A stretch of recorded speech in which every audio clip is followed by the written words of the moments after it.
Confirm na nga ba, Barbie Fortesa at David magkakasamang a-attend nito?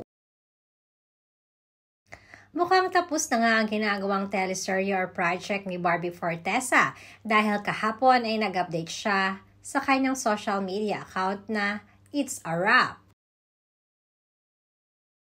Samantalang si David Licauco naman ay nag-update din sa kanyang social media account ng mga naging kaganapan at whereabouts niya nitong nakaraang linggo.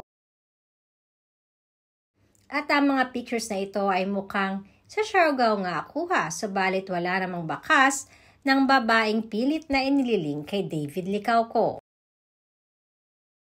Another hot topic din na pinag-uusapan ay ang pagkaka-nominate ni Barbie Fortesa sa darating na awarding night or Star Awards ngayong darating na Sunday. Madami kasi nagpapakalat ng maling balita na hindi di umano makagkakasama ang barda para sa awarding ceremony na ito. Subalit kahapon nga ay kinumpirma na ni Mr. Benny Andaya at kinonfirm na rin ito ng GMA7. At sinasabing nakausap na rin ng mga coordinator ni na Barbie Fortesa at David Licauco na magkakasama sa darating at sa nasabing parangal. Dahil medyo mabigat din ang nominasyon na ito kay Barbie bilang isang Best Actress.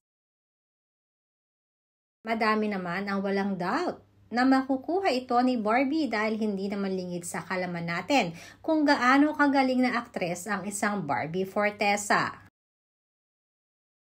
Halos lahat na yata ng genre na ipapagawa sa kanya ay gagawin ito beyond pa our expectations. Kaya naman madaming barda fanatics ang nagsasabi na kahit ano pa man ay dapat suportahan na lang silang dalawa ni David or kahit sino pa ang maging kapartner nila in the future.